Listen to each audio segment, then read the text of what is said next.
Breaking news చూస్తున్నాం. రాజ్యసభ ఎన్నికల schedule విడుదలైంది. జూన్ 18న పెద్దల సభకు ఎన్నికలు జరపనున్నట్లు ఎన్నికల కమిషనర్ ప్రకటించింది. దేశవ్యాప్తంగా 24 స్థానాలకు ఎన్నికలు జరుగుతుండగా ఏపీలో 4 స్థానాలకు ఎన్నికలు జరగనున్నాయి. జూన్, జూలైలో 24 మంది ఎంపీల పదవీకాలం ముగియనుంది. ఈ నేపథ్యంలో 24 రాజ్యసభ స్థానాలకు ఎన్నికల షెడ్యూల్ విడుదల చేశారు. 10 రాష్ట్రాల్లోని 24 రాజ్యసభ స్థానాలకు జూన్ 18న ఈసీ ఎన్నికలు నిర్వహించనుంది. ఎన్నికలు ముగిసిన రోజు సాయంత్రం 5 నుంచి ఓట్ల లెక్కింపు ఉంటుందని నోటిఫికేషన్లో వివరించారు.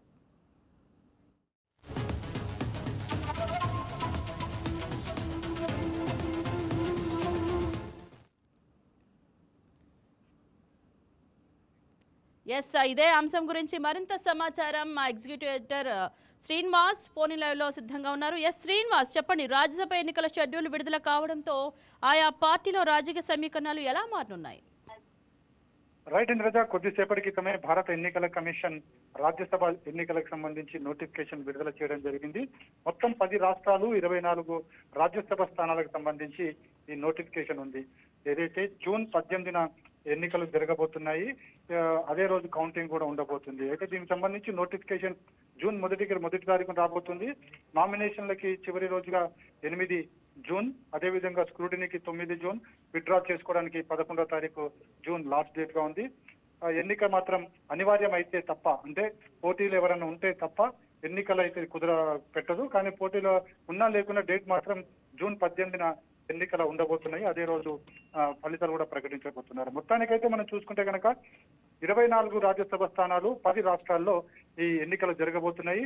అందులో ఆంధ్రప్రదేశ్ సంబంధించి 4 రాజ్యసభ స్థానాలు, అదేవిధంగా గుజరాత్ కు సంబంధించి 4 రాజ్యసభ స్థానాలు, జార్ఖండ్ కి 2, మధ్యప్రదేశ్ లో 3, అదేవిధంగా మణిపూర్ 1, మేఘాలయ 1, రాజస్థాన్ 3, కర్ణాటక 4, అరుణాచల్ ప్రదేశ్ 1, మిజోరాం 1, మొత్తంగా 24 రాజ్యసభ స్థానాలకు పోటీ జరగబోతుంది. అయితే వీటిలో ఆసక్తికరంగా ఆంధ్రప్రదేశ్ రాజకీయాలకు సంబంధించి చూడాల్సి ఉంటుంది.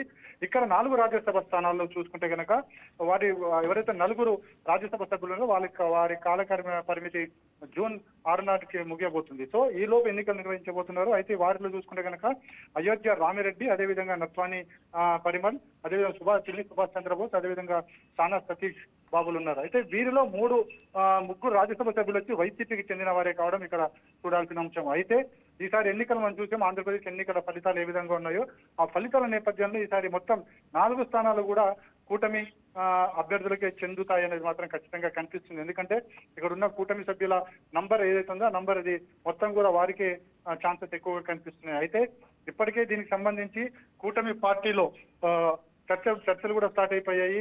ఎవరు ఎన్ని స్థానాలు పోటీ చేయాలన్న దాని మీద ఒక ఆసక్తికర చర్చ అయితే కొనసాగుతుంది. మనకి చూసుకుంటే కనుక కూటమిలో టీడీపీ, జనసేన, అదేవిధంగా బీజేపీ పార్టీలు ఉన్నాయి. ఇటు టీడీపీ కూడా అన్ని 4 స్థానాలు కోరుకుంటుంది, అదేవిధంగా జనసేన 2 స్థానాలు కోరుకుంటుంది, బీజేపీ 2 స్థానాలు కోరుకుంటుంది. కానీ అక్కడ ఉన్నాయి 4 స్థానాలే కాబట్టి మనకున్న సమాచారం ప్రకారం టీడీపీ 2 స్థానాల్లో పోటీ చేసే అవకాశం ఉంది. అదేవిధంగా జనసేన 1, అదేవిధంగా బీజేపీ 1 స్థానాల్లో పోటీ చేస్తాయని తెలుస్తుంది. అయితే చూడాలి మరి రాజకీయ సమీకరణలు ఏ విధంగా ఉంటాయి అనేది కూడా చూడాల్సిన అవసరం ఉంది. కానీ మొత్తానికైతే ఆంధ్రప్రదేశ్ సంబంధించి ఈసారి వైసీపీకి 1 సీటు కూడా దక్కే ఛాన్స్ అయితే లేదు. ఎందుకంటే వారికి ఉన్న సంఖ్యాబలం చాలా తక్కువ ఉంది కాబట్టి వారికి ఇంకా రాజ్యసభలో ప్రాతినిధ్యం అనేది ఇంకా ఉండకపోవచ్చు అనేది కూడా తెలుస్తుంది. మొత్తానికైతే ఈ రాజ్యసభ స్థానాల ఎన్నికల తర్వాత కూటమి పార్టీకి అదే రాజ్యసభలో ఎక్కువ స్థానాలు ఉండబోతున్నాయి. రైట్ శ్రీనివాస్, ఎమ్మెల్యేల సంఖ్యాబలం ఆధారంగా జరిగే ఎన్నికల్లో క్రాస్ ఓటింగ్ అవకాశం ఎంతవరకు ఉంది? క్రాస్ ఓటింగ్ అవకాశం అంటే ఇప్పుడు మనం చూస్తున్న ఆంధ్రప్రదేశ్ విషయానికి వస్తే కనుక ఇంకా క్రాస్ ఓటింగ్ అనేది ఇంకా ఉండదు. ఎందుకంటే మనకి వైసీపీకి ఉన్నది కేవలం 11 మంది ఎమ్మెల్యేలు కాబట్టి క్రాస్ ఓటింగ్ అనే సమస్య ఉండదు. ఎందుకంటే ఇప్పుడు కూటమి చాలా బలంగా ఉంది. ఒకవేళ కనుక ప్రతిపక్ష పార్టీ ఏదైతే జగన్మోహన్ రెడ్డి పార్టీ బలంగా ఉంటే కనుక అప్పుడు క్రాస్ ఓటింగ్ సంబంధించి ఆలోచించాల్సి ఉంటుంది. అది కూడా 23 ఎమ్మెల్యేల వరకు ఉంటే కనుక క్రాస్ ఓటింగ్ జరిగే ప్రమాదం ఉందా అనే ఒక ఆలోచన కూటమి చేయొచ్చు. కానీ ఇప్పుడు అంత ఆ పరిస్థితి లేదు. ఎందుకంటే జగన్మోహన్ రెడ్డి పార్టీకి కేవలం 11 స్థానాలు ఉన్నాయి కాబట్టి క్రాస్ ఓటింగ్ అనేది ఉండదు. మన మిగతా రాష్ట్రాలకు సంబంధించి ఏ విధంగా ఉండబోతున్నది అక్కడ ఆయా రాజకీయ పార్టీల బలాబలాల మీద డిపెండ్ అయి ఉంటుంది. రైట్ శ్రీనివాస్, ఖాళీ అవుతున్న సభ్యుల స్థానాల్లో కొత్త ముఖాలకు అవకాశం ఉంటుందా లేక సీనియర్లకే ప్రాధాన్యం దక్కుతుందా? ఇక్కడ ఎక్కువగా ముఖ్యంగా చూసుకుంటే కనుక కూటమి పార్టీలో కొత్త ముఖాలకి ఛాన్సెస్ అనేవి చాలా తక్కువగా ఉంటాయి. అయితే పార్టీల ప్రాతినిధ్యం మరి పెంచే చెప్పేది అంటే జనసేనకి ఇప్పుడు రాజ్యసభ లేదు కాబట్టి ఒకవేళ జనసేనకి ఇస్తే కనుక అక్కడ జనసేన కొత్త పార్టీగా అక్కడ రాజ్యసభలోకి అడుగు పెట్టవచ్చు. అదేవిధంగా బీజేపీకి ఆంధ్రప్రదేశ్ నుంచి రాజ్యసభ సీటు లేదు కాబట్టి ఒకవేళ ఇస్తే రాజ్యసభ ఏపీ నుంచి కూడా ఒక రాజ్యసభ సీట్ తెలంగాణ బీజేపీ అక్కడ అడుగు పెట్టబోతుంది. కానీ కొత్త ముఖాలు అనే వాటికి ఛాన్సెస్ చాలా తక్కువగా ఉన్నాయి. Indraja. Right, thank you Srinivas.